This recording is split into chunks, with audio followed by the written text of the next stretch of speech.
नमस्कार दोस्तों। आज हम पढ़ेंगे प्रश्नावली 2.2 के कुछ सवाल करेंगे।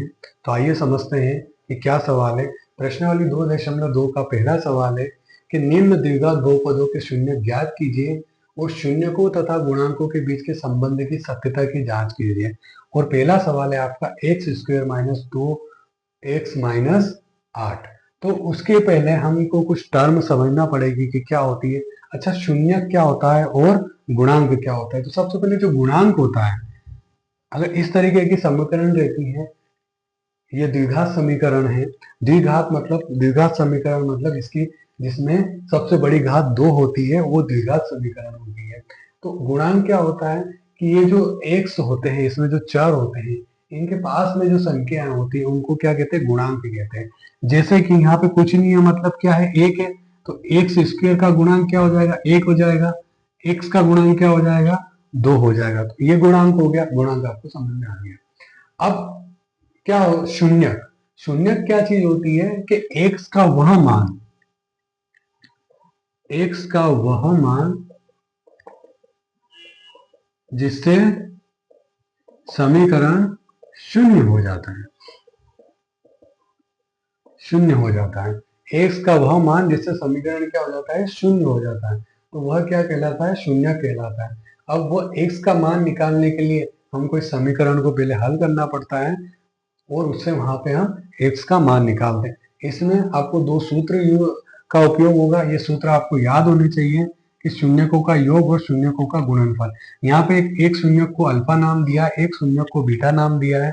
इनका योग क्या होता है, माइनस बी बटा ए होता है। यहाँ पे b क्या होता है, x का गुणांक होता है, और a क्या होता है, एक्स स्क्वायर का गुणांक होता है। आपको पता है द्विघात समीकरण क्या होती है, X square plus B X plus C बराबर 0 होती है। तो इसमें से ये a क्या है, एक्स स्क्वायर का गुणांक है, b क्या है, x का गुणांक है।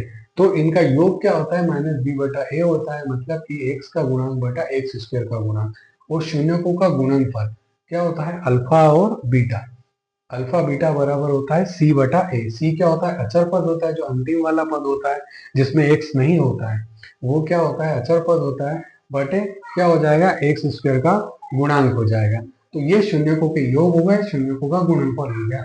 आपको बेसिकली इन सवालों में करना क्या है, पहले आपको शून्यक निकालने हैं, समीकरण को हल करना है, उसके शून्यक निकालने हैं। शून्यक आपके पास आ जाएंगे, फिर उनका योग करना है। उनका योग करने के बाद जो उत्तर आएगा उसको इस से कंपेयर करना है कि ये गुणांक रखने के बाद ही, गुणांकों के मान रखने के बाद वो उत्तर और ये उत्तर सेम आ रहा है कि नहीं। तो आपकी सत्यता की जांच हो जाएगी। तो सबसे पहले हमको क्या निकालना है, शून्य ज्ञात करना है। तो शून्य कर लेते हैं। आई होप आपको ये टर्म समझ में आ गई होगी कि शून्य क्या होता है, गुणांक क्या होता है और ये सूत्रों का क्या उपयोग है। तो हम इसका क्या करते हैं, पहले गुणनखंड करते हैं। तो गुणनखंड कैसे करेंगे, यहाँ पर क्या है, x की घात 2 है, माइनस 2 2 x है और माइनस 8 है। अब आपको क्या करना है, पीछे क्या दिया हुआ है, 8 दिया हुआ है। तो आपको, और यहाँ पे चिन्ह काय का है, ऋण का। तो आपको ऐसी दो संख्याएं देखनी है जिनका गुणा करने पर 8 आए और घटाने पर क्या आए, 2 आए। घटाने पर क्यों, अगर यहाँ पे ऋण का चिन्ह होगा तो आप उसको घटाओगे, यहाँ पे धन का चिन्ह होगा तो संख्या को जोड़ोगे कि, और ये वाली जो संख्या क्या बताती है कि गुणा करने पर वही संख्या आनी चाहिए। तो अगर मैं 4 और 2 को ले लेता हूँ, 4 और 2 को ले लो, तो 4 और 2 का गुणा करने पर क्या आएगा, 8 आएगा।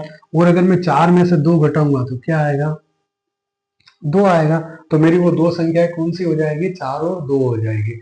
अब उस 4 और 2 को यहाँ पे मेरे को इस तरीके से लिखना है। कैसे लिखना है कि एक्स स्क्वायर ऐसा कैसा लिखा मैंने, फिर माइनस, यहाँ पे क्या लिखा, 4 माइनस 2। इस 2 को क्या लिख दिया, 4 माइनस 2 एक्स लिख दिया, माइनस 8 लिख दिया।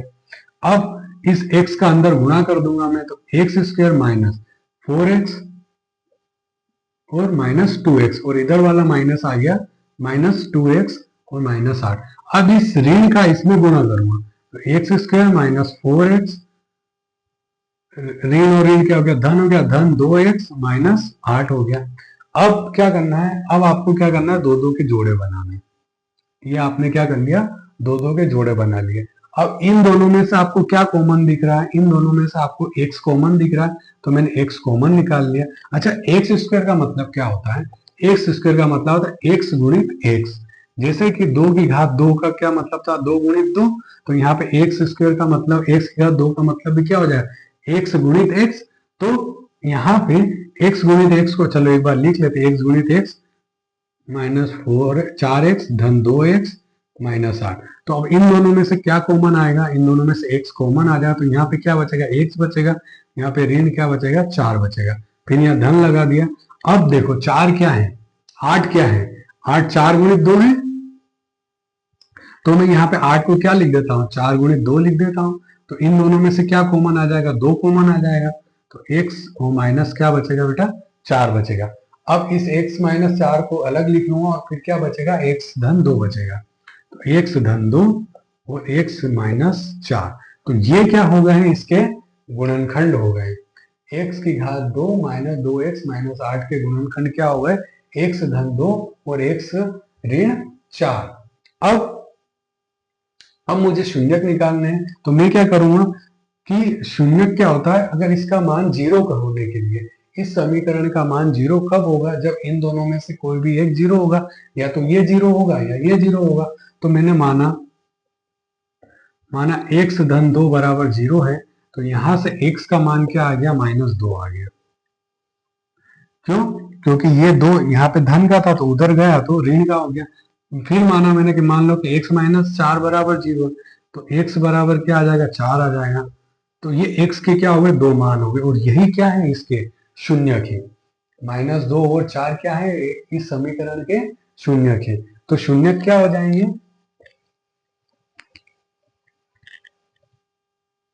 अतः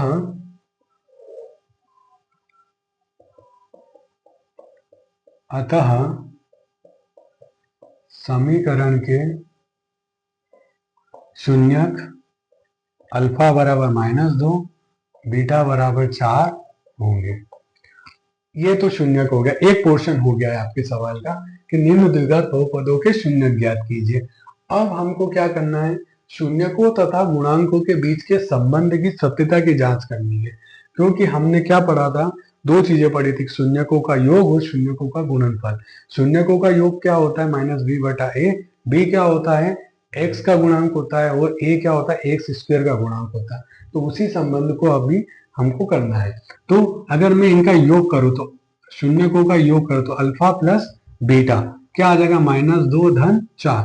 तो ये क्या हो जाएगा? माइनस धन का 2 हो जाएगा। ठीक है। अगर मैं इसका गुणा करता हूं, अल्फा गुणित बीटा, तो क्या हो जाएगा? -2 गुणित 4, तो ये क्या हो जाएगा? -8 हो जाएगा। तो योग क्या आया आपका? योग आया 2 आया, और इनका गुणांकों का, शून्यकों का गुणनफल क्या आया? -8। अब हम जानते हैं क्या अल्फा प्लस बीटा क्या होता है? -b/a। अब माइनस बी क्या होता है? माइनस बी क्या होता है? एक्स का गुणांक, और ए क्या होता है? एक्स स्क्वायर का गुणांक। तो x का गुणांक क्या है? x का गुणांक क्या है? यहाँ पे 2 है, तो यहाँ पे मैं क्या लिख दूंगा? माइनस, पहले से ही x का गुणांक है -2 है, बट एक्स स्क्वायर का गुणांक यहाँ पे क्या है? 1 है, तो ये 1 लिख दिया। तो यहाँ पे माइनस माइनस क्या हो जाएगा? +2 हो जाएगा, 2/1। तो ये आ जाएगा आपका 2। तो मतलब अल्फा प्लस बीटा क्या आ गया आपका? 2 आ गया, और यहाँ पे भी अल्फा प्लस बीटा क्या आ रहा था? 2 आ रहा था। तो हमने इसके योग की जांच कर ली, अब गुणे की जांच करते हैं। तो अल्फा गुणित बीटा बराबर क्या होता है? c/a। c क्या होता है? अचर पद होता है, और a क्या होता है? एक्स स्क्वायर का गुणांक। तो अचर पद क्या था उसमें? -8 था, और एक्स स्क्वायर का गुणांक क्या है? 1 है, तो -8/1 -8 आ गया। तो ये इस तरीके से आपका सत्यता की जांच हो गई कि हमने शून्यक निकाले, उनका नॉर्मल तरीके से योग करा तो भी 2 आया, और सूत्र के हिसाब से करा तो भी 2 आया। हमने शून्यकों के गुणनफल करा तो -8 आया, और जो प्रमेय दे रखी थी, जो सूत्र दे रखा था, उसके हिसाब से करा तो भी -8 आया। कि गुणांकों के उपयोग करके करा तो भी यही आया, और नॉर्मली जोड़ और गुणा करके करा तो भी यही आया। ये आपका पूरा क्वेश्चन रहेगा। अगर आप इस तरीके से आते हैं तो आपको फुल मार्क्स मिलेंगे, आपका एक भी नंबर नहीं कटेगा। एक बार और समझ लेते हैं इस प्रश्न को किस तरीके से किया गया है। आपको एक समीकरण दे रखेगा और इसके शून्यक पूछेगा, और पूछेगा कि शून्य को गुणांकों के बीच की सत्यता की जांच करिए। तो सबसे पहले आपको इसके गुणनखंड निकालने, गुणनखंड निकालने के लिए आपको समीकरण को देखना है, समीकरण का अचर पद देखना है। अचर पद क्या, मतलब अंतिम अंक जिसमें x नहीं होता है उसको देखना है। तो इसमें हमने देखा कि इसमें 8 है, अब ये 8 है और उसके आगे चिन्ह देखना है कि काय का चिन्ह है, ऋण का चिन्ह है। तो अब आपको यहाँ पे क्या सोचना है, इन दोनों चीजों को लेके क्या सोचना है, और यहाँ पे ये देखना है कि यहाँ पे क्या है। तो यहाँ पे क्या है, 2 है। अब आपको ऐसी संख्या देखनी है जिनका गुणा करने पर 8 आए और घटाने पर 2 आए। गुणा करने पर क्या है, 8 आए और घटाने पर 2 आए। अगर यहाँ पे धन होता तो हम क्या बोलते हैं कि गुणा करने पर 8 आए और जोड़ने पर 2 आए, लेकिन यहाँ पे क्या ऋण है, तो यहाँ पे हम क्या करेंगे, गुणा करने पर 8 आए और घटाने पर 2 आए। तो फिर हमने 2 अंक लिए, 4 और 2, कि भी अगर 4 और 2 का हम गुणा करेंगे तो 8 आएगा, और 4 में से 2 घटाएंगे तो क्या आएगा, 2 आएगा। तो इस 2 को क्या लिख लिया मैंने, 4 माइनस 2, क्योंकि 4 में से 2 जाएगा तो वापिस ऐसा कैसा यही आ जाएगा। तो उस तरीके से लिखना है। फिर अब क्या करा, फिर इस x का अंदर गुणा कर दिया तो 4 के साथ करा तो 4x आया, 2 के साथ करा तो 2x आया। अब फिर इस माइनस का गुणा इस समीकरण में करा तो यहाँ पे क्या 4x धन का था तो ऋण से करा तो धन ऋण ऋण हो गया, फिर यहाँ ऋण ऋण क्या हो गया, धन हो गया। फिर क्या करा, इन दो के जोड़े लगा लिए और इनमें से क्या करा, x को कॉमन निकाल लिया तो यहाँ x माइनस 4 बचा धन। अब यहाँ पे क्या है कि 2 कॉमन निकाले तो x माइनस 4 बचा, x धन 2 और x माइनस 4 इसके गुणनखंड आ गए। अब हमको चूंकि शून्यक निकालने थे तो शून्यक के लिए क्या है कि ये समीकरण कब शून्य होगा, जब या तो ये 0 होगा या ये 0 होगा। तो हमने मान लिया कि x धन 2 बराबर 0 है, तो x का मान यहाँ से क्या आ गया, -2 आ गया। x माइनस 4 बराबर 0 है तो यहाँ से x का मान क्या आ गया, 4 आ गया।